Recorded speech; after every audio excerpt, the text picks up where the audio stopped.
When Citrine was first released in Warframe, I was not necessarily her biggest fan.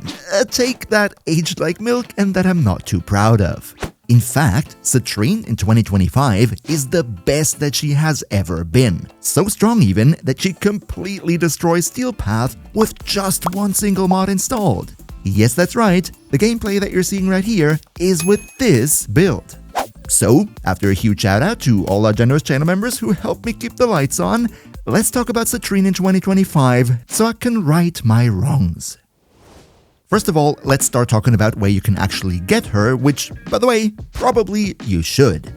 Now, Citrine is a relatively early game frame, being accessible already once you have unlocked Deimos. In order to farm her, you need to finish the Heart of Deimos quest, and then you can head over to the mission Tiana Pass on Mars, which is the mirror defense mission where Citrine's components drop. However, unfortunately here, the drop rate is pretty low and her farm is a bit tedious, so in case you get unlucky with the drops, you can also collect the crystals that drop in this mission, head over to Lloyd on Deimos, and use those crystals to purchase the blueprints that you're still missing. All in all, yes, Citrine does take a little bit more time to farm, but in my opinion, it's definitely worth it because especially that early on in the game, for newer players, Citrine is such a massive powerhouse that she will easily carry you through the entire game. And how does she do that? Well, let's now talk about her kit and go over which abilities Citrine provides. First of all, her passive is relatively straightforward. This is an AoE health regeneration per second for you and all the allies around you in a 50-meter radius. By default, all allies in that radius regenerate 5 health per second. However, with each health orb that Citrine picks up during the mission, this amount is increased by 0.1 health per second up to a maximum of 25 heal per second after picking up 200 health orbs. Just by the way, if you want to see your current heal rate, you will find that at the bottom right of your screen. Ability number 1 goes by the name Fractured Blast, and this is probably the skill that you're going to be using most in practical gameplay. What happens when you cast it is, Citrine throws out a couple of shards at the enemy. These shards will deal impact and slash damage with guaranteed status effect of both, and every enemy hit by it will be marked with a little sign over the head. When then one of these marked enemies dies, they have, at base, a chance of 50% of dropping you a health orb and a 20% chance of dropping an energy orb. This is a very nice and very strong ability because it means that you shower yourself and your teammates with health and energy pickups a lot. Ability number 2 goes by the name Preserving Shell, and this is your main survivability tool. Once you activate it, you and all other Warframes in your affinity range will get a certain amount of damage reduction. And the interesting part here is that the percentage will gradually decrease over time, and in order to increase that again, you need to take out enemies yourself or assist allies in taking out enemies. That then will increase the percentage again to a maximum of 90%. This might sound a little bit complicated, but really what it means is you're probably likely to be at a constant 90% anyway, as long as you're at least a bit active. Now, as I said, this damage reduction applies to all other Warframes in affinity range, but what that also means is it only applies to Warframes, not to companions or other allies, just to really the other Warframes of other players and yourself. And what's more is, since we're talking about affinity range here, not ability range, that means ability range mods have no influence, but rather you can increase that range by using, for example, Mending Unity from the Vazarin Focus School if you have that, or alternatively Phosphor, which is a consumable item, but all in all, since affinity range is 50 meters, that's pretty hefty, so you probably don't even need to do that at all. However, before we go on to the next skill, there is another really fun interaction here, and that is that if you have multiple Citrines in your squad, then this 90% damage reduction actually stacks multiplicatively with the 90% damage reduction of other Citrines. Meaning, for example, if you have 2 Citrines, then you would get a total of 99% damage reduction, with 3, 99.9% damage reduction, and with 4, 99.99% damage reduction. And that's just with 4 base Citrines. Every Citrine player could theoretically also have a Citrine Spectre with them, and I think you can see where that's going. You're basically making yourself completely unkillable here. Not saying that you have to, one Citrine is more than enough, but theoretically you could do that just for the funnies. Okay, let's next talk about ability number 3, which goes by the name Prismatic Gem, and I think this is one of the greatest abilities in the entire game. What you do here is, you put down a crystal on the field which has a little rainbow radius around it, and as long as you or allied warframes are in this radius, you get a status chance buff for your weapons and a status duration buff for both your weapons and your abilities. This only goes for you and allied warframes, so not for companions or any other allies. However, this is not all. What the gem also does is, whenever you or any type of ally attacks an enemy that is in the range of the crystal, then the crystal is going to co-attack that enemy with a rainbow beam that will inflict all 4 base elements, those being heat, cold, electricity, and toxin, onto that enemy.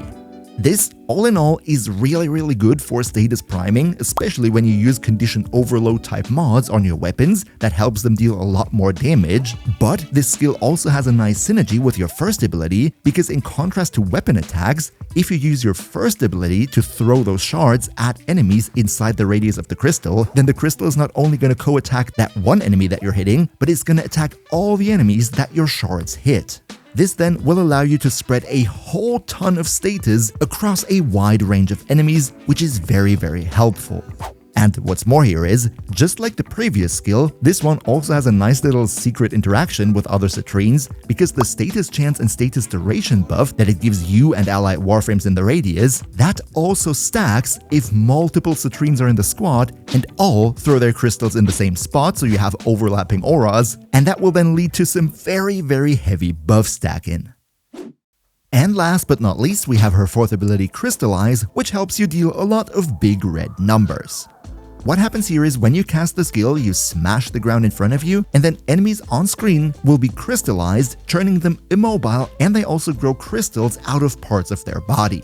If you then hit those crystals that are growing out of the enemies with your weapon, those hits will get a guaranteed 300% flat crit chance, meaning a guaranteed red crit. And the important thing to mention here is, it is not a plus 300% crit chance buff, it sets your crit chance to a fixed 300% regardless of any other buffs. So what that means is, especially weapons that have a very low crit chance benefit tremendously from this effect, whereas weapons that already have a lot of crit chance don't get all too much out of it. But there is one little exception, and that seems to be that the Vigilante mod set bonus could still increase those red crits to a tier 4 red crit, even though technically this shouldn't be the case. Now, all in all, I think this is a great tool to get more damage out of your weapons. However, there's one thing you need to keep in mind, and that is that the damage to the enemy is applied in the spot where the crystal grew out. So if the crystal happens to grow out of the enemy's head, that's good for you, because then you get a headshot red crit, which will deal even more damage. But in contrast, if the crystal grows out of a different part of their body, then you basically have to make the decision whether you want to go for the red crit, or rather ignore the crystal and go for the headshot instead, because headshots obviously deal more damage than body shots. What to go for here depends on your weapon statistics. If you have a lot of crit damage bonus, then maybe you want to go for the crit, but especially if you're already running a weapon with a high crit chance, so you wouldn't get all too much out of the crit chance bonus, then it's very likely that dealing headshots actually gets you more damage output than aiming for the crystals. This ability also has an augment called Recrystallize, and this one is very helpful, because what it does is, whenever you take out an enemy that was affected by Crystallize, then this Crystallize effect is going to spread to all enemies in a 16-meter radius, so you don't have to recast the skill all that often, which is good because it's pretty expensive. It should be said though that those enemies that get hit by the Recrystallize effect, they just grow the crystals, but they don't get stunned. Unlike the ones that get hit by the initial cast, those grow the crystals and get stunned. And as always, if you could maybe drop a like for the video, then I personally would be stunned, because that would be so nice and always helps big time with the YouTube algorithm. So cheers so much for your support. But alright, now that we know what Citrine can do, let's finally talk about some builds, and here I want to start out with an early game build, given the fact that Citrine is such a new player friendly frame. And what I did here is actually pretty darn simple. As you also saw in the intro, Citrine can even take care of Steel Path with just the Equilibrium mod alone installed and nothing else. So what that means for you as an early game player is, Citrine is very convenient to build. All you really have to do is Equilibrium, because that's Citrine's bread and butter, give her some health and armor, and anything beyond that is basically just a bonus. This right here would be my personal early game example build. I think by the time that you unlock Citrine, you should be able to get access to most of these mods shown here. And believe me, Citrine with a similar build like this is easily gonna carry you through the entire story. Let's now though go on to the more steel path focused late game builds, and here I have two prepared for you today. One would be your standard Citrine weapons platform build, and the second one is a little bit more, let's say, creative and out of the loop, but definitely super duper funny to play. Let's first though start out with the Gunrunner build. This one is very easy to play. Basically, what you need to do is spam your first ability to constantly keep your health and energy income up, have your 2 on all the time for the damage reduction, use your 3 to status prime the enemies and also get the status chance and status duration buffs for yourself, and then you can use your 4 whenever you feel like to get the added red crits. Now, looking at the build, the first thing I want to talk about would be the Archon shards, where I personally would recommend going at least for 1 yellow Archon shard for the casting speed. You could also go for 2 though, if you like. And then I personally went for 2 blues to increase my maximum energy a little bit, so I don't need to use a flow mod. And the rest of the slots are up for personal preference. I've heard a lot of players like green Archon shards to increase the amount of corrosive that you can stack to reduce enemy armor, and that's definitely a viable option. But if you want to have, for example, more ability strength or duration, then you can of course also always go for the red shards. As for the build itself, we're gonna go for a healthy mix of range, duration, and strength. However, we're gonna put a bit of an emphasis on the strength because that is the stat that I think helps Citrine the most. First off, let's talk about the energy income, where, of course, we go with Equilibrium, which will guarantee that our energy is pretty much going to be constantly full all the time, which is also the reason that just 2 blue shards alone aren't generally enough for maximum energy. In terms of survivability, we have of course our second skill giving us 90% damage reduction, but on top of that, I decided to go for health conversion to massively boost our armor, and keeping this up is very easy because of the sheer amount of health orbs that will drop. Adaptation to give us another layer of damage reduction, and then I increased our maximum health by using Arcane Blessing. This one also very easy to stack because we will get a lot of health orb drops. Up next, we increase our range a little bit. Doesn't need to be all that much. I think Stretch alone will already do it. If you wanted to, you can also go for Archon Stretch, which gives you a little bit more energy recharge. But I also don't think it's all that necessary because you're already getting so many energy drops that I think you don't need it all that much. What you do need though is Archon Continuity to increase your ability duration, and here ideally you really want to opt for the Archon variant because what this does is, whenever one of your abilities inflicts a toxin status effect, then you will also simultaneously inflict an additional corrosive effect. This is also very nice given how many toxin effects our third ability deals, so that with Archon Continuity, we're also dealing a ton of corrosive, therefore stripping away enemy defenses and dealing much more damage. And finally, we're going to make sure to have as much ability strength as possible, with Growing Power in the Aura, Power Drift in the Excellence slot, although you could use anything else here if you wanted to, Blind Rage with a massive plus 99%, and then I personally went for Energy Conversion here. Pretty simple to trigger because we're getting so many energy drops, but if you wanted to, you could also go for Umbral Intensify here. Doesn't make all too much of a difference. Last mod would be the augment for your 4th ability, Recrystallize, so we can spread that effect. And for the final Arcane slot, I personally went for Arcane Impetus, which increases our ability strength and our ability efficiency based on how many different status effects we deal with our abilities, and with our first ability dealing a guaranteed impact and slash proc, and our third ability dealing a guaranteed toxin, electricity, heat, and cold effect, plus a guaranteed corrosive through Archon Continuity. That means we have at least 7 different stacks on Arcane Impetus, giving us a healthy amount of strength plus efficiency. Now, to be fair here, Arcane Impetus is not a must, it's just a personal preference. You could of course also always go for Mold Augmented, which will admittedly give you more ability strength, or even Arcane Bellicose if you want to build your Citrine into having a lot of HP. So go with whatever tickles your fancy here, just saying that I personally found the added convenience through a bit more efficiency quite nice here. This then would be the full build, and before we go on to the next one, I also briefly want to talk about Helmet abilities and companions, where luckily for Citrine, you are completely free to do whatever you want. For your helmet ability, I would say you don't even need one at all, but if you personally really dislike her 4th, then that would be what I would recommend replacing, but I don't have any specific recommendations for what to replace it with, because Citrine works very well the way she is, so go with whatever you like. Same goes, by the way, for companions. Citrine works equally well across the board, but what's very great with her is, due to the fact that she deals so many different status effects, that means whichever companion you use, if you give the Manifold Bond, then they're going to be able to pretty much constantly spam all their abilities, which is very, very nice. Okay, so much for the Gunrunner build. Let's now though talk about a build which is very fun to play and completely hilarious, and that would be my Invisible Breach Surge Citrine. What we do here is use Shade as a companion to turn us constantly invisible, while at the same time using Wisp's Breach Surge as a helmet ability to inflict massive chaos and carnage among the enemy ranks. The way it works is relatively simple. Once there are enemies nearby, your Shade is going to turn you invisible, so you're pretty much going to be safe all the time, and as long as there are enemies nearby and you don't use weapons, your invisibility is never going to go away. Up next, we of course place our Prismatic gem, and then throw our first ability at the enemies, which will trigger the Surge Sparks from Breach Surge and cause a chain reaction of ever-increasing damage that will melt away all types of enemies, even in Steel Path. Now, when it comes to the build, first of all I want to talk about the build for our companion, our little Shade, where this is my personal build right here, but the only things you really need would be Ghost, Guardian, Manifold Bond, and Duplex Bond.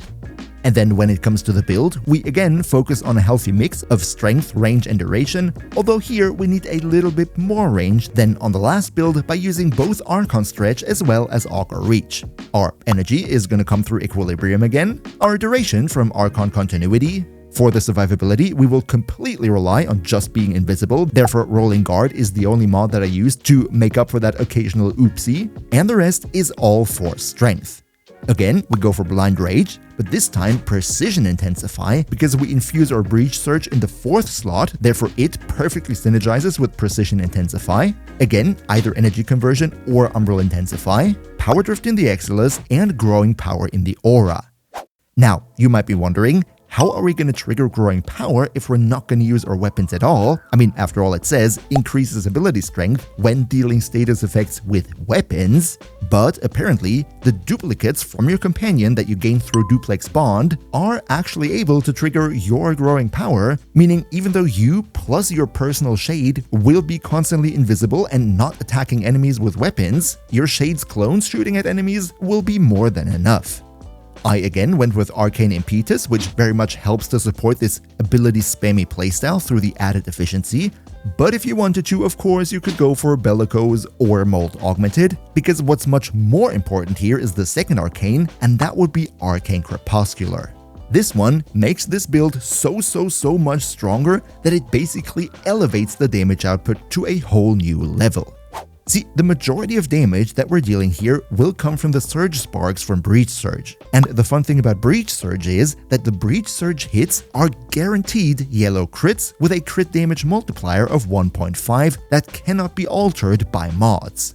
However, Arcane Crepuscular gives you a final plus 3x crit damage multiplier, including Breach Surge, and that increases your Breach Surge's crit damage from 1.5 times to 4.5 times, which is absolutely insane.